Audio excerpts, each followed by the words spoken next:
Salam sejahtera, selamat pagi kepada anda di luar sana. Anda sedang menonton Awani Pagi. Kita dalam segmen Realiti Rakyat Pemulihan bersama saya Gigi Ahmad dan juga Nur Syazwani Saiful Syam. Yang mana pada hari ini di Realiti Rakyat Pemulihan kita nak membincangkan mengenai tindakan situasi banjir terutamanya di negeri Pahang, dan bukan hanya keadaan semasa, kita juga ingin memperincikan tindakan pemulihan dan bantuan yang telah diberikan kepada mangsa yang terjejas akibat banjir di Pahang. Dan untuk makluman orang ramai, banjir di Pahang ini ketika ini berterusan untuk tempoh 2 ke 3 hari lagi, terutamanya di kawasan pinggir dan hilir Sungai Pahang susulan trend air yang dilaporkan mula turun ke kawasan yang lebih rendah. Dan kalau kita nak quote sedikit daripada Pengerusi Jawatan Kuasa Perpaduan Kebajikan Masyarakat, Datuk Seri Shahaniza Syamsuddin ada berkata pihaknya menjangkakan lebih banyak mangsa banjir akan dipindahkan ke pusat pemindahan sementara PPS dalam tempoh terdekat. Syazwani. Gigi, kalau kita lihat di seluruh Pahang ketika ini 290 pusat pemindahan sementara PPS dibuka dengan lebih 26,000 penduduk negeri itu yang terjejas. Mengikut info bencana Jabatan Kebajikan Masyarakat, jumlah mangsa keseluruhannya setakat ini adalah 26,042 mangsa yang melibatkan 7,113 keluarga, dan ia sekaligus susulan peningkatan jumlah mangsa ini, jumlah pusat PPS dibuka adalah 290. Dan sebelum kita mendapatkan ulasan lanjut berkenaan proses pemulihan banjir di Pahang, kita akan bersama dengan salah seorang mangsa banjir di talian. Kita akan bersama Rosilawati Rosdi, iaitu wartawan Sinar Harian Temerloh yang kini berada di Kampung Batu Kapur Mentakap. Hai, Assalamualaikum Rosilawati, selamat pagi. Waalaikumsalam, selamat pagi.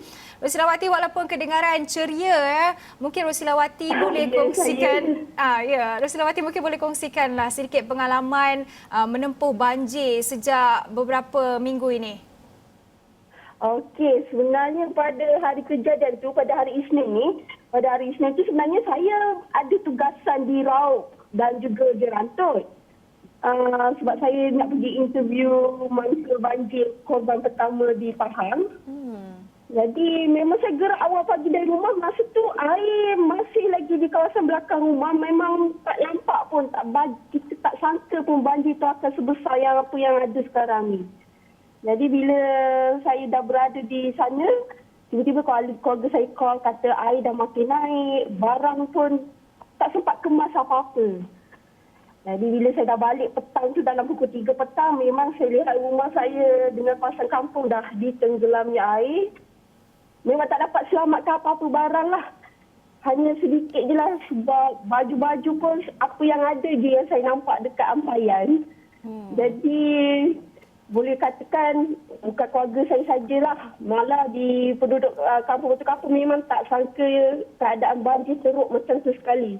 Dan bila saya tanya pada penduduk, kebanyakan semua kata ini lebih teruk daripada 2014. Sebab 2014, Kampung Batu Kapur tidak seteruk macam kampung-kampung lain di Pahang tau. Memang agak unik suasananya masa tu. Kalau di kampung lain semua dah terputus jalan, dah tenggelam. Tapi masa 2014, Batu Kapur tak seteruk yang macam yang sekarang ni. Sebab tu yang kali ni memang terasa lah. Kebanyakan penduduk tinggal selai sepinggang, kenderaan pun tak dapat diselamatkan sebab selalunya jalan di atas jalan raya dekat kampung tu air tak naik. Jadi penduduk memang ambil peluang tu untuk letak barang, kenderaan masing-masing. Jadi bila dah malam tu tengok semua dah ditenggelami, termasuklah saya. Kereta dapat selamatlah, tapi ada 2 biji motosikal saya memang tenggelam lah, memang tak dapat diselamatkan. Ya, Rosilawati, kalau kita tengok daripada visual yang terpapar ini merupakan visual yang Rosilawati sendiri kongsikan kepada kita. Kita tengok rumah Rosilawati itu hanya nampak bumbung saja. Dan kalau kita boleh nak sekarang ni Rosilawati berada di PPS atau bagaimana, dan macam mana ni kita nak tahu apa barangan dan bantuan yang Rosilawati setakat ini sudah terima?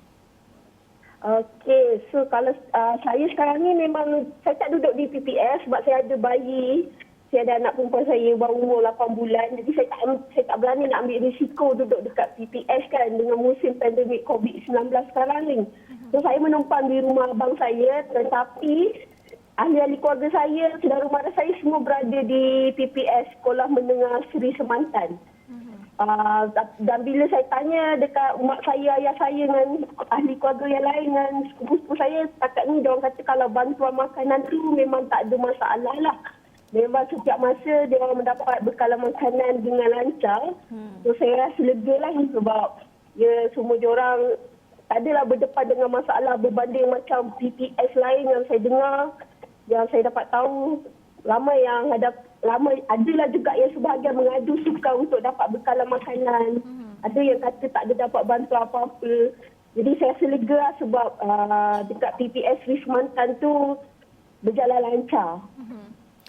Roslawati juga merupakan seorang petugas media seperti kami sendiri. Pastinya untuk melaporkan berita berkenaan banjir ini juga merupakan cabaran, apatah lagi Roslawati sendiri yang terpaksa menempuh banjir itu. Mungkin Roslawati boleh kongsikan sedikit pengalaman ataupun cerita sepanjang minggu ini apabila Roslawati nak melaporkan bahawa ini yang terjadi di Temerloh ketika ini.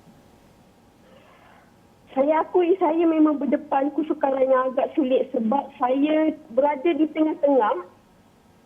Saya tak dapat nak bergerak ke mana-mana sebenarnya sebab kebanyakan jalan telah dipenuhi air. Jadi saya nak pergi ke Bandar Mentakau pun saya tak lepas. Saya nak pergi ke Temerloh pun saya tak lepas. Memang saya agak suka untuk bergerak untuk beberapa hari ini. Cuma memang menanti je perkembangan terkini, mana laluan yang boleh saya lalui. Dan kebanyakan bahan berita yang saya proses pun memang melalui phone. Itu pun ada setengah tu saya tak dapat hubungi langsung. Memang agak sukar lah. Ini memang saya rasa pengalaman yang saya rasa ini adalah hidup. Sepanjang yang saya bergelar wartawan ini yang paling suka pernah saya alami. Sebab sebelum-sebelum ni saya bertugas di Kuantan. Memanglah juga 2014 tu lokasi banjir Kuantan tu antara yang terbesar juga. Tetapi tak adalah saya rasa sampai saya tak boleh nak bergerak. Kali ni saya akui memang agak sukar sebab saya nak pergi ke mana-mana, jalan tu dah dimasuki air. Kalau nak pergi ke situ pun saya tak boleh juga. Okey, Roslawati, setakat ni banjir di kawasan Roslawati itu masih lagi berada di tahap tinggi tu ke sampai ke bumbung ataupun macam mana? Saya dimaklumkan oleh penduduk kampung yang dapatkan perkembangan terkini, diorang kata air sudah semakin surut. Jalan tu dah ada nampak tak macam berbanding beberapa hari yang lalu. Tetapi dalam rumah masih ada air lagi lah. So kita memang berharap supaya keadaan cepat surut. Bukan di Kampung Batu Kapur lah, tapi di semua lokasi yang terlibat. Tapi yang saya tahu ada di beberapa kampung yang lain, air makin naik. Sebab ada kampung tu yang baru yang ditenggelami.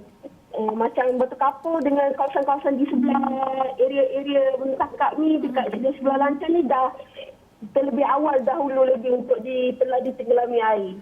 Roslawati, dalam cabaran menempuh banjir ini mungkin Roslawati boleh kongsikanlah apa perancangan seterusnya. Kita tahu pastinya Roslawati dan juga mungkin ahli keluarga yang lain banyak terjejas, tak kira lah dari segi pendapatan ataupun kehilangan bukanlah kehilangan tempat tinggal, maksudnya apa? Harta benda, kemusnahan harta benda. Mungkin apa yang Roslawati perlukan dan apa perancangan seterusnya? Okey, saya akui yang memang harta benda tu memang rosak. Memang saya tak dapat, memang kena ganti yang baru. Tapi bila memikirkan suasana macam ni, saya takut juga gelombang yang seterusnya. Mungkin buat masa ni, kami sekeluarga tidak akan membeli apa-apa lagi. Mungkin hanya untuk keperluan khas sahaja. Kalau ikutkan memang barang elektrik dalam rumah tu memang rosak habis.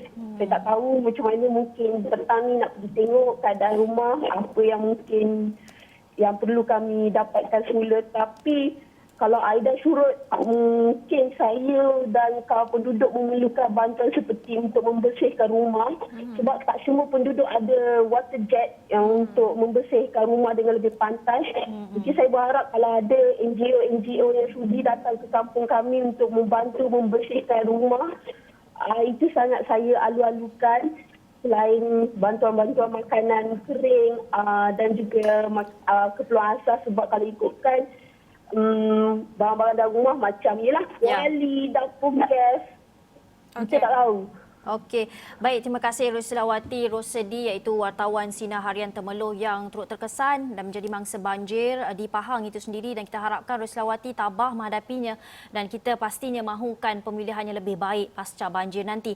Baik, kita perlu berhenti berehat seketika. Kembali selepas ini kita nak bercakap terus dengan Setiausaha Kerajaan Negeri Pahang dan Pengerusi Bencana Negeri Pahang Datuk Seri Dr. Salihuddin Ishak berkenaan dengan situasi banjir semasa di sana dan juga apa tindakan pemulihan dan bantuan. Kita berhenti berehat seketika, kembali selepas ini.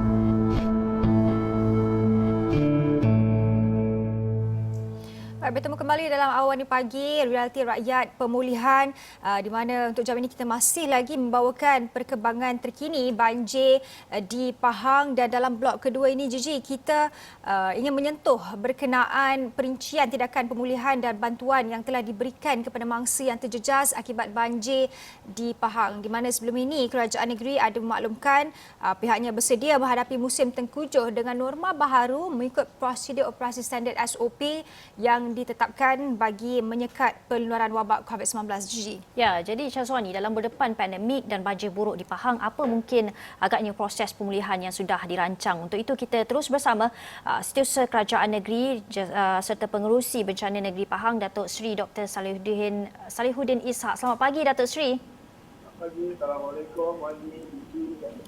Ya, Waalaikumsalam. Datuk Seri, benarkah ketika ini banjir pada tahun ini yang berlaku di Pahang adalah yang paling terburuk setakat ini daripada tahun-tahun sebelumnya, dan mungkin berapa angka mangsa banjir setakat ini dan berapa PPS yang telah dibuka, Datuk Seri? Untuk kata paling buruk tu belum dapat lagi lah. Memang agak buruk pada tahun ini, di mana kita menghadapi banjir di tempat-tempat yang biasanya tidak kena banjir, dan di tempat paras air lebih tinggi daripada biasa. Jadi kita masih lagi belum berakhir, dan masih banyak lagi tempat yang dijangka akan kekurangan air. Walau bagaimanapun, Kerajaan Negeri telah bersedia dengan 823 pusat pemindahan sementara atau PPS, dan mempunyai kapasiti sebanyak 152,000 mangsa dalam satu masa. Walau bagaimanapun, setakat ini kita masih baru menggunakan sebanyak 289 PPS. Ada setakat ini keseluruhan mangsa yang pernah dipindahkan sebanyak 42,000. Walau bagaimanapun 15,000 telah kembali ke rumah masing-masing. Kita masih ada sebanyak 26,085 orang mangsa setakat pukul 4 pagi tadi yang masih berada di PPS. Jadi apa yang saya ingin sampaikan ini ialah setakat ini persediaan yang kita buat untuk menghadapi banjir setakat ini masih lagi bercukupi. Datuk Seri, dengan kemudahan PPS yang telah disediakan ini, mungkin selain daripada PPS, apa jenis bentuk bantuan lain yang disediakan dan akan disalurkan dari semasa ke semasa, kerana berdasarkan conversation kita dengan mangsa sebelum ini, dia mengatakan bahawa untuk berpindah ke PPS itu agak sukar kerana air naik sehinggalah ke paras bumbung. Jadi bagi pihak Datuk Seri, apa agaknya bantuan yang boleh diberikan selain mungkin daripada bekalan asas yang diperlukan? Situasi banjir ini sesuatu yang kita ingat bahawa kita tidak dapat anticipate 100% apa yang akan berlaku, kerana ini merupakan satu bencana. Di samping menyediakan GPS, kita juga bersedia untuk membantu mangsa-mangsa terperangkap. Sebenarnya GPS ni satu sahaja daripada bantuan. Dan tenggelam ni satu daripada satu fenomena. Tetapi kita juga menghadapi masalah kawasan-kawasan terputus yang tidak sampai bekalan. Kalau Wani lihat belakang saya ni ada helikopter. Kami berada sekarang di bilik gerakan Jabatan Bomba dan Penyelamat. Dan di UDN dan bomba ni macam tertembak sekarang ni. Helikopter bergerak. Hari ini ada beberapa pergerakan ke Hulu Tembeling, di mana di sana tak banjir tapi terputus hubungan. Hari ini satu tim bekalan akan bergerak dari sini dan daripada pangkalan UDM. Itu satu isu. Satu lagi isu ialah kita juga membantu mereka yang terperangkap di jalan raya. Banyak travelers ataupun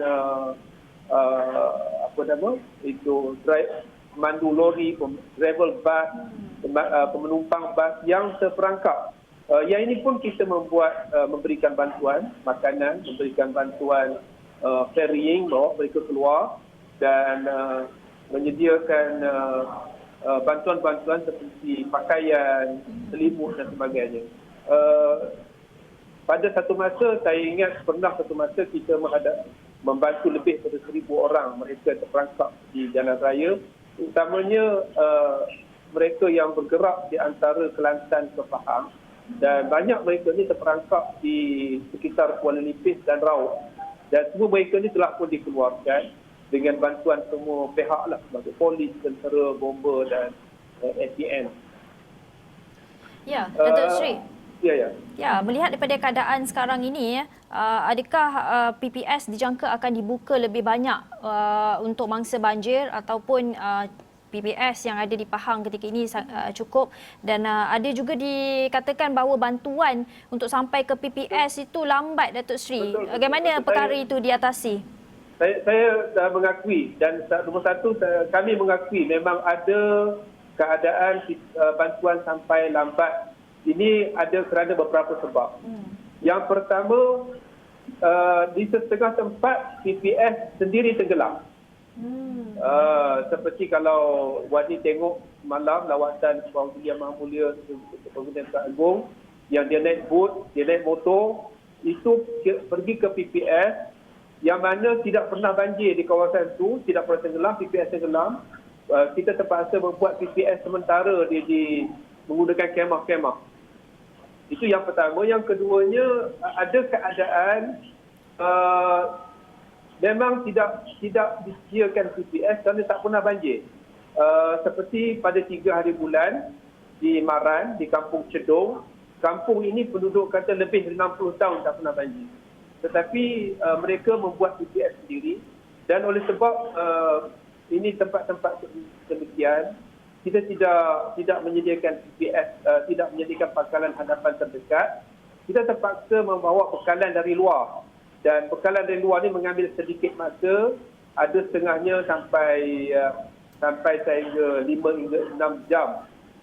Even saya juga mengakui kita di Pulau Raya Temerloh semalam, kita kelewatan hampir 12 jam kerana pertama, kita apabila berlaku terputusnya satu kawasan. Masalah yang kedua dan ketiga sampai ialah mereka juga terputus daripada connectivity. Tidak ada pencawang tali komunikasi pun terputus, elektrik pun terputus. Jadi mereka tidak dapat berhubung dengan pihak luar. Tetapi apabila kita dapat signal, kita terus menghantar immediately semalam dan pagi semalam Angkatan Tentera dan juga bomba telah menghantar bekalan ke Pulau Raya. Memang saya mengakui memang ada kelewatan kerana sebab-sebab demikian, dan juga ada waktu peak, yang waktu puncak baru-baru ini, semua kenderaan digunakan.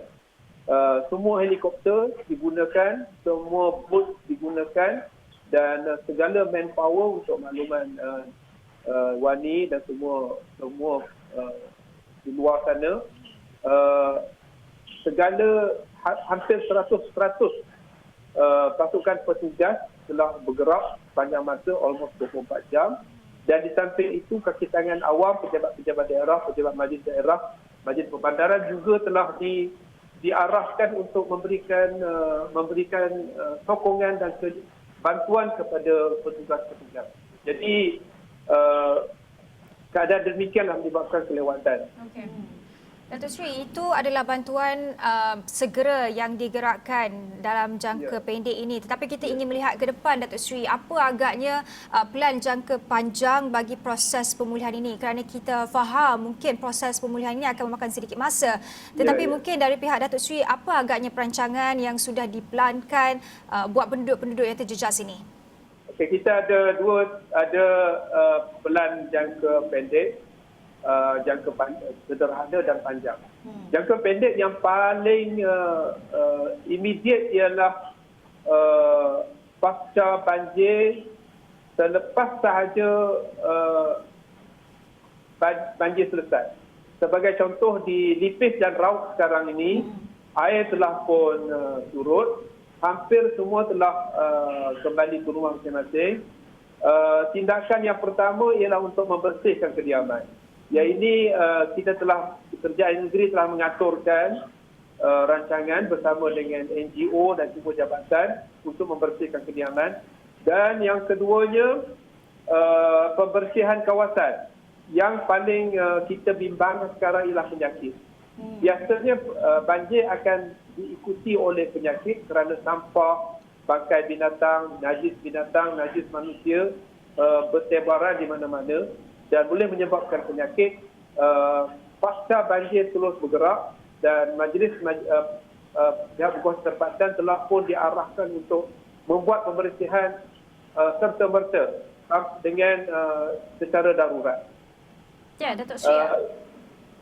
Yang keduanya ialah untuk mengelakkan penyakit juga, kita sedang membuat perolehan sebanyak mungkin air bersih, air minuman. Kita tidak mahu penduduk menggunakan, minum atau memasak dengan air daripada sungai, dari telaga yang kita bimbang kebersihannya. Dan kita telah membuat, Kerajaan Negeri telah membuat pesanan, saya ingat lebih pada 1 juta botol air minuman, dan juga kita telah menerima daripada NGO, daripada penyumbang-penyumbang air bersih untuk minuman. Itu yang kedua. Untuk yang immediate juga, medium ialah kita sedang mendaftarkan mangsa banjir yang rumahnya kehilangan sama sekali. Terus hilang, dan kita sedang mengaturkan mereka ni membuat pemindahan sementara ke penginapan yang kita sedang aturkan. Dan kita cuba cari sumber keuangan untuk membiayai penyewaan rumah untuk mereka ini. Dan juga immediate action juga ialah untuk rumah-rumah yang rosak, yang teruk. Kita sedang menyediakan daftar mereka yang hilang rumah, rosak rumah. InsyaAllah kita akan memberikan bantuan seujaya upaya itu. Itu untuk medium.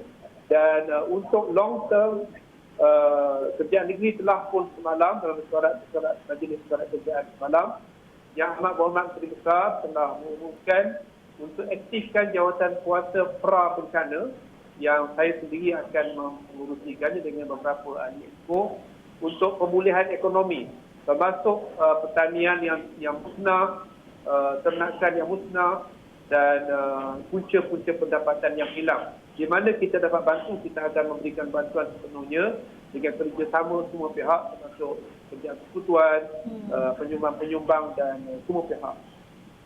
Ya, Datuk Seri, daripada segi kerahan tenaga itu bagaimana kalau pasca banjir itu nanti, adakah perancangan untuk mengerah anggota keselamatan untuk membantu mangsa banjir ini? Sebab tadi ada disuarakan oleh mangsa banjir mengenai water jet itu yang sangat diperlukan oleh setiap daripada mangsa. Kita sedang membuat perolehan sekarang. Kita buat perolehan dan saya tak kata kerahan tenaga lah. Sebab mereka ni mereka pasukan beruniform, polis, tentera, angkatan. Kemudian mereka ni bukan kekerahan, mereka korban untuk rakyat. Jadi mereka bersedia untuk memberikan. Bukan saja mereka, semua pihak. Saya ingat masyarakat pun bersedia untuk memberikan bantuan untuk mereka. Dan insya-Allah sedaya upaya kami saya rasa pengalaman kita pada banjir-banjir sebelum ini telah mematangkan kita untuk membuat koordinasi di antara semua pihak, Jabatan Kerajaan, pasukan beruniform, NGO dan semua pihak. Saya rasa proses pembersihan kediaman ini boleh berjalan dengan licin dalam masa terdekat. Datuk Seri, mungkin secara ringkas sebelum ini Datuk Seri ada mengatakan bahawa kerajaan negeri sudah menyediakan pelan mengatasi banjir ini dengan SOP yang ketat dalam usaha memerang pandemik wabak COVID-19.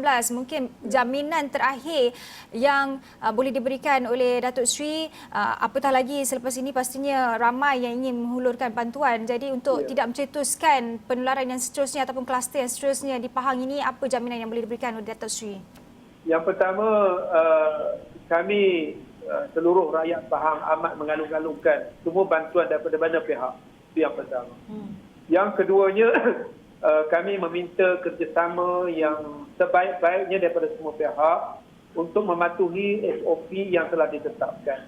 Antaranya minta memberikan declare datang dari mana, sama ada daripada kawasan berisiko tinggi atau tidak. Yang ketiganya, kita meminta supaya mereka tidak datang terus kepada mangsa. Kita tidak tahu persediaan mangsa untuk